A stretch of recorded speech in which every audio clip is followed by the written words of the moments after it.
তারপরে এখানকার মানুষের জীবন জীবিকা এই মাছের উপরেই টিকে থাকে, কারণ প্রচুর টাকা এখানে বিনিয়োগ করে মাছ চাষ করে থাকে। কেউ 10-15 লাখ টাকা, কেউ 7-8 লাখ টাকা, কেউ 2-2.5 লাখ টাকা, যে যেরকমের সে সেভাবেই আসলে মাছ চাষ করে থাকে। তো আমাদেরও প্রচুর টাকার মাছ ছেড়েছিল বাবা, কিন্তু ভাইরাসের কারণে সব নষ্ট হয়ে গেছে এবছর।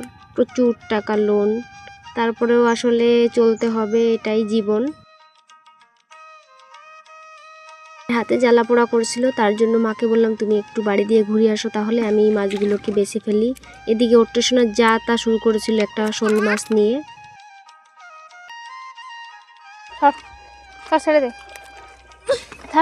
অনেক কষ্ট করে বুঝিয়ে শুনিয়ে ওদিকে রেখে দিল শোল মাছটাকে। যাই হোক, এবার যাব বাড়িতে। আর বাড়িতে এসে এই যে খড়কুটো টানতে হবে, যেহেতু এই কাজগুলো মা আর ওট্টেশোনা করে থাকে। গরুকে আনে মাঠ দিয়ে, আর এই খড়কুটোগুলোকে টেনে তাদের খেতে দেয়। তো আজকে এগুলো সব আমারই করতে হবে। তো আমি সব বের করে নিয়েছি। ওদিকে গরুগুলো ভীষণ ডাকাডাকি করছে, এখন আমাকে গরু আনতে যেতে হবে। যাই হোক, এবার গরু আনতে যাব। এদিকে সন্ধ্যা হয়ে গেছে, আর মা কিছু মাছ নিয়ে আসলো, এগুলোকে কাটতে দিয়ে গেলো। এখনও মাছ ধরা চলছে, তো আমি তো আর যেতে পারবো না, কত কি মাছ আছে ধরতে বাকি।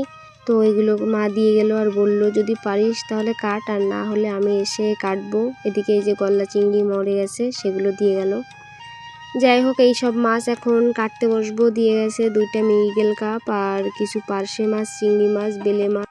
বহুদিন হয়েছে মাছ টাছ কাটা হয় না।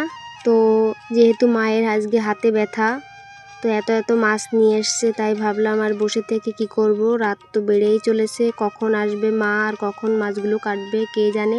এদিকে আমি চিংড়ি মাছগুলো কেটেই হাঁপিয়ে গেছি, কারণ বটিতে একটুও ধার নেই। তারপরে যে বড় বড় ট্যাংরা আর মৃগেল কাপ রয়েছে বড় বড় সাইজের, এগুলো কাটতে আমার ভীষণ কষ্ট হয়েছে, একটুখানিও ধার নেই।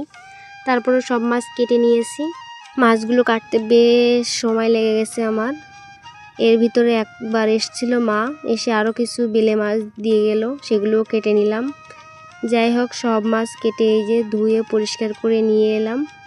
এখনও মা বাবা এলো না, 10টা 25 বাজে এখন। এই মাছগুলো ধুতেও ভীষণ কষ্ট হয়েছে, কারণ এই সময়টা কোথাও জল থাকে না, সব জায়গায় শুকিয়ে যায়। তো বড় একটা দিঘি আছে ওইদিকে, সেখান দিয়ে রাতে গিয়ে জল এনে তারপরে এই যে এখন এই মাছগুলোকে সুন্দর করে এই যে ভেজে নিয়েছি। আরও কিছু মাছ ভাজি হতে বাকি রয়েছে, সেগুলো কড়াইতে। মাছ কেটে বেছে পরিষ্কার করে ধুয়ে এই যে সুন্দর করে ভেজেও নিয়েছি, কিন্তু এখনও মা বাবা মাছ ধরে আসতে পারেনি। জানি না আর কত রাত হবে মাছ ধরতে মা বাবার, আর কি কি মাছ পেলেও আগামী ভিডিওতেও দেখাবো। তো আজকের মতো এ পর্যন্ত, সকলে ভালো থাকবেন।